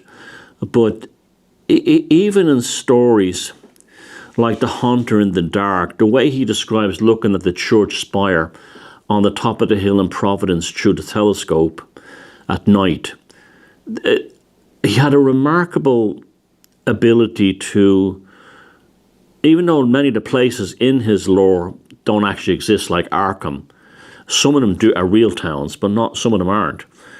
But you can actually picture yourselves in these towns. They're real. They're actually real places like Dunwich, Arkham. But the one of all the things that really struck me was when and this is like still amazes me, he was writing about megaliths in the northeast of the USA. He mentions a megalith on an island in the color out of space that was used to communicate with the outer gods. And he mentions a real megalith that exists on top of a place called Heath in western Massachusetts, which became Sentinel Hill in the Dunwich Horror. And in both those cases, he talks about these megaliths as having been built before the Indians. So he's implying that they're related to the stone circles are related to the same ones that built the stuff in Europe. So he was in the know, mainly because of his grandfather Whipple being the top Freemason and having this incredible esoteric library. But he was in the know, and there's a lot of whistleblowing goes on in his stories. But because he didn't want to end up in Butler Hospital as a psychiatric patient, he used to always say in his letters in his public profile, "Oh, it's just fantasy, it's nonsense, it's not real." But that's a way of protecting yourself, considering what happened that they did to his family. Next question is from 001 on Patreon. He asks, further to the detritus seen in our skies, would it be feasible to suggest it is part of the rollout of the matrix you described in your recent vlog. If it is a metallic compound, potentially building up within us and perhaps adversely affecting those given over to the needlecraft. Can you simplify that a bit more? Yeah, it's would it be feasible to suggest that the detritus in our skies, probably the chemtrails, like is that part of a rollout of the matrix? You mean probably to create an artificial reality? Yeah, I think so. That wouldn't that be that silver stuff up there? See, that's why I don't. When they say the chemtrails, like the old days, the whole thing that we're being poisoned by McGinnell's disease. But I look at those big silver skies sometimes, and I look I look at a projection screen. So who look. I remember. Do you remember Freeman Fly? I remember back years ago him saying, we can't trust reality anymore, and people can't be trusted with their feelings because everything is so unnatural. And that man was right. That's actually how it feels. So yeah, I think I'd be down with something like that. Next question is from John. He asks, if you were made Minister of Culture in Ireland tomorrow, what's the first change you would make? Resign. Minister of Culture. I mean, that's a hard one. I would change all the signs from English Irish to Irish English. In fact, I would change all the town names and everything to the Irish names, all of them, no exceptions. So there would be no more silly name towns. They'd have the original Irish name town. This would be enforced into people what it actually means, what the word means. And that would be the first thing. I would make all the signage in Irish, all the town names in Irish, and all these anglicised versions, often many of them silly sounding and stupid, and also robbing of their meaning. Up where I live, you have Tully na Glug, the Hill of Lugh, and Tully na Glug sounds like a childish. It's a hill about a god, the god Lugh. This would be the best way to infuse that cultural shift in people. It changes things. In fact, I think they deliberately destroy the teaching of the Irish language here on purpose. I think the church did that on purpose, to rob us of our ancient identity and our connection to the land, so we'd be connected to the Levant, to the Middle East. That would be the very first thing I would do. Yeah, that would be it. In fact, I'd make that my only agenda. Because everything would fall into place after that. Another question from Making England Good Again on YouTube. And he asks, so runes are supposed to be psychic structures of the mind, but pictorial representation of archetypes without intent has no effect? Question mark. I'm kind of confused there. What was the first? Yeah, I don't think it's too clear. It says, so runes are supposed to be psychic structures of the mind. Well, they can be taken that way, yeah. But pictorial representation of archetypes without intent have no effect. Pictorial depictions of archetypes, so like a drawing of a god or that kind of thing, like the Tula Society's drawings of Odin, and is that what you're kind of implying? Yeah, he finishes off tattoo Q, whatever that means. Flesh it out a bit more on another question, because it is really interesting, but I don't have enough information to answer that. Okay, maybe if he's listening, he can Yeah. Well, no, it's an interesting question. It's just I'm not connecting with it properly. Well, in the meantime, then James also asks, whenever I visit many of those megalithic stones, I often feel more peaceful after it. What is it about the stones that does that? You see, some of them you don't feel peaceful. Some of them you don't feel peaceful. You can feel scared as well and anxious. It's only some you feel peaceful. Most, I'd say, you do. It's like feng shui, I think. I think, like Beltany, I felt peaceful there that day. I think how the stones are laid out, how the circumferences of the mountains, it's like feng shui. It has a copacetic effect on our cognition and generates a sense of pleasant well-being. That's why. So Trevi MC Trev on YouTube, he says, I really dug the Stone Circle video. Do you think Robert E. Howard was oddly good for a man that young Conan feels like history. And do you think Howard was murdered? Well, Howard had this whole weird thing of a tough guy image, didn't he? He was always posing with photographs of him with his shirt off holding revolvers or else pretending to fight. But he was actually, he had this thing that he was like, I think he was an Irish American, so he had this whole thing that he was a tough Irish dude. He was like a John Wayne type character. He always looked like someone who was looking for a fight. But then he had this great sensitivity towards H.P. Lovecraft and that kind of thing. Yeah, it wouldn't surprise me. But like, you look up so many photos of him. He's like this, or he has a gun in his hand. He's trying to look like a gangster. So yeah, it wouldn't be surprised, would you, if you got into trouble? One question from Harrow on YouTube. This is a trip to Spain. He asks, do you know Montserrat? It's also called the Magic Mountain, north of Barcelona. I think it's the last place the Ark of the Covenant was recorded to have been. There's some magnetic charge there.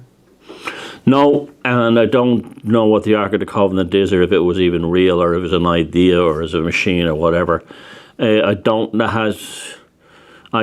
I thought the last place the Ark of the Covenant was supposed to be that church in Ethiopia that Graham Hancock wrote the book about.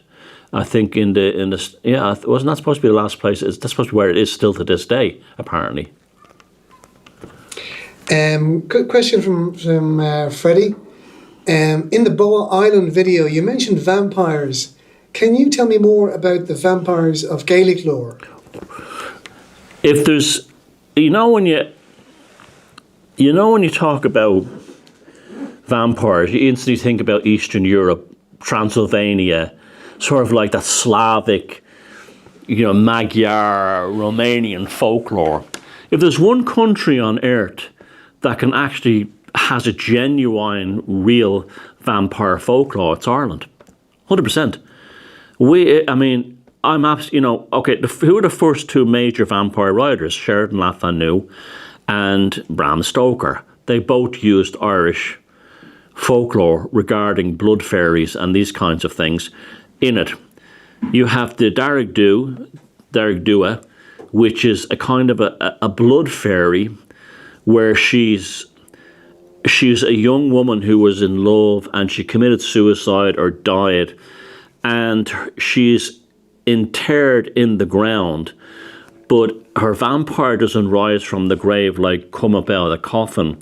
It moves under the ground like a kind of a subterranean spirit and goes to people's houses and drains them of their life force.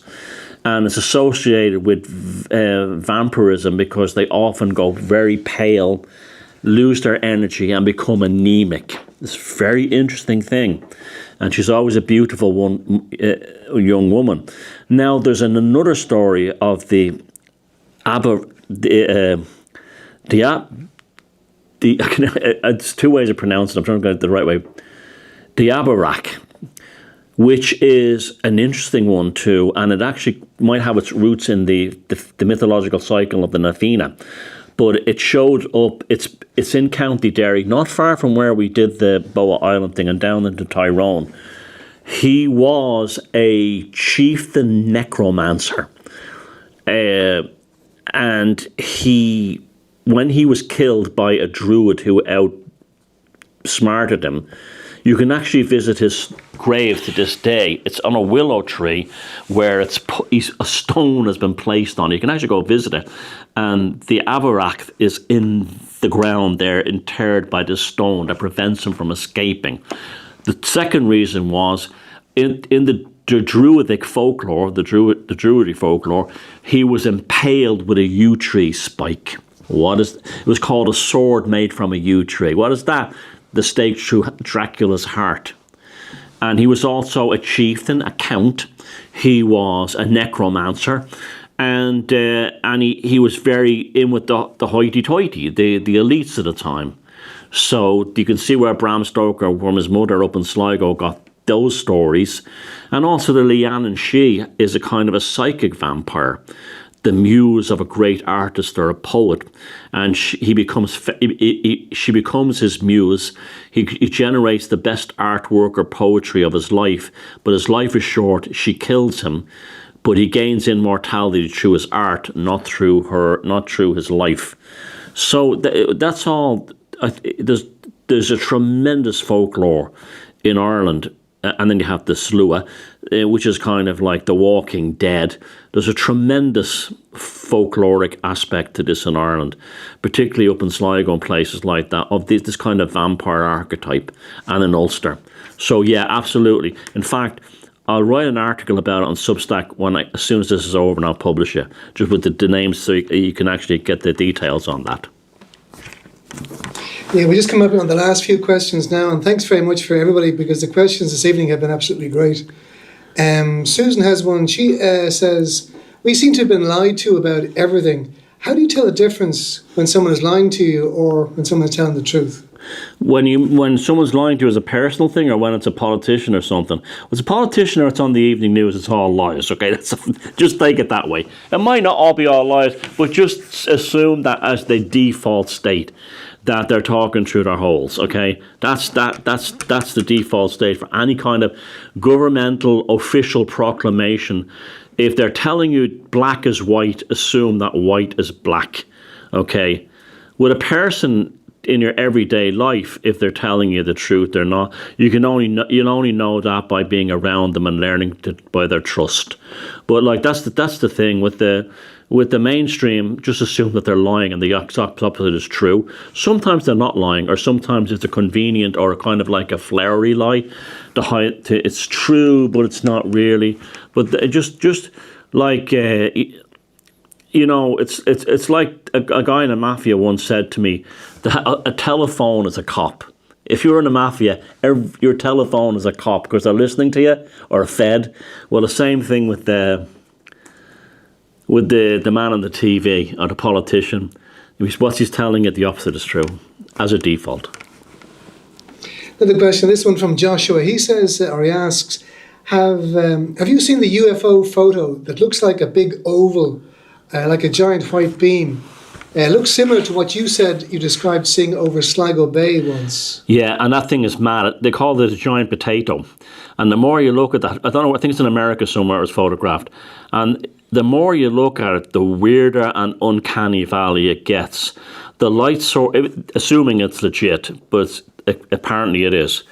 The light source is wrong. It's almost like a surrealist painting by Magritte or something.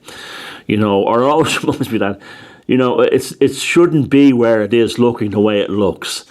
As if it's picking up the light from another dimension, from a light source like the sun is above it, yet it's lighting up on the bottom. It's reflecting light on the bottom. So as if there's nothing below except the ground, some suburbs in California or whatever. These things are getting stranger and stranger and more uncanny valley and more weirder. But that one did look like the one that I saw over Sligo Bay, moving across very slowly and then just went out. And they call it the Tic Tac as well. But I saw it, and that's what it looked like, and I photographed what it looked like. And when I was watching it, I felt out of sorts. And looking at this photograph, I feel out of sorts. I think they're calling it the flying potato in the American media, and it's all jokes about there's leprechauns inside and bullshit like that. But yeah, which ironically there might be in fairy lore and UFO lore, the same thing. But it's a very strange and peculiar looking thing. It does have it's not right, whatever it is. But yeah, I have seen it. Well, there's just 3 more questions for tonight, Thomas. One from Joe on Patreon. He asks, what are your thoughts on Dennis Wheatley? Fantastic whistleblower, tremendous entertainment. I even like his spy novels. I've got one of the most prolific writers. I think when he was actually by the 1970s, he was one of the biggest selling authors in the world. And a lot of the stuff I learned about magic, I learned through, or the occult, I learned through his novels. Like The Devil Rides Out, and so these kinds of things, and To the Devil a Daughter, and Strange Conflict. And he was a whistleblower. And he was and things he was talking about, they were generating homunculi inside these castles. in order to try and genetically modify human beings back in the 1940s. All this stuff has become true. There's, you know, you would talk about depraved acts involving sexual acts in children among the establishment of these dark magicians and so on. Now, you see, this could be kind of a form of philosophical Satanism. They were showing us what they do through fiction. So when people say, oh, it's just stories, but none of them are leaking out there. Was he an insider? 100%. He was a member of the London operations group with Ian Fleming during World War II, which was kind of like an occultic propaganda unit that were basically just there to change reality for the British people, not for the Germans, as part of the war effort. So they would accept hardships and so on. An insider, 100%. An excellent author, oh, absolutely. And he met Crowley and a few other people, and he didn't particularly like him and so on. But he, you know, I probably learned more about the occult from reading his novels growing up. And because by the time I actually read novels about ritual and stuff, they were already, a lot of them were already covered, especially things like ceremonial magic, the Golden Dawn and all that. They were already in his books, and they were legit. They were the real thing. So, yeah, big fan. Was he a dark or dangerous guy? I don't know, but I don't care. The books were tremendous education in my life.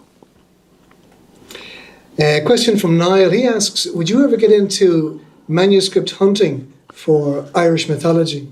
No, that's like a millionaire's thing, isn't it? It's like, I've no money. That'd be like, it's like those Dallas Weekly books about the guy looking for the ancient manuscript that conjures up a demon or something like that. It'd be like that kind of thing, but these would be like antiques. I have no doubt that stuff exists that we're not supposed to know about. It's hidden somewhere. I mean, there are people who cast doubts on the story that I've been pushing. Well, pushing, but I adopted and told people about the Royal Irish Academy, but that apparently goes back to one guy. So now people are saying, well, maybe it is true or isn't. I don't know. I tend to think it probably is. I mean, you'd have to be like Bill Gates or someone to have that kind of finance, that kind of money. It'd be on par with collecting, you know, famous paintings. You'd have to be at that level.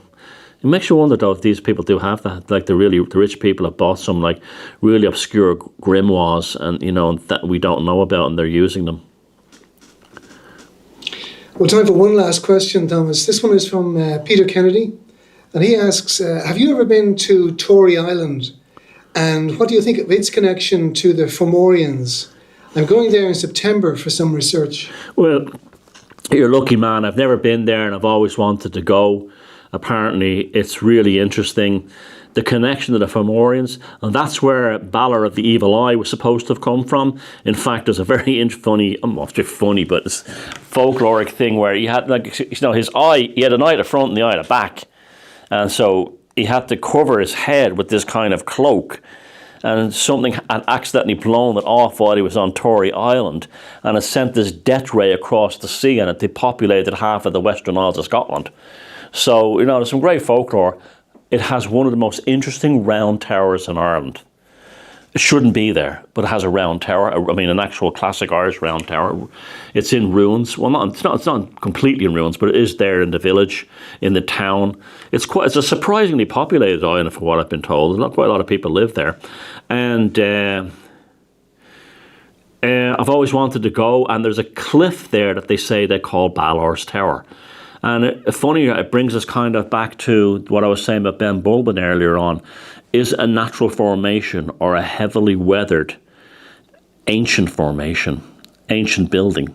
So lucky you, I'd love to go there someday. I just haven't been yet. It's quite far out to sea as well. When you look at it, it's way out there. So that's it, folks. We're finished. I really enjoyed myself tonight. I hope you did too. And I hope you enjoyed the video. And if you're not signed up, why not? There's a lot of stuff in there you're missing. Good stuff that'll always be there for you to tap into on both Patreon and on the paid section of YouTube.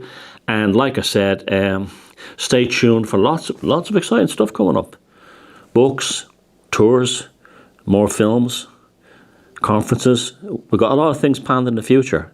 You know, early days, yeah, we're only just starting with Unknown Machine. So, as they said, they used to say with the Irish sweepstakes back in the old days, if you're not in, you can't win. Take care, happy solstice, and have a good evening.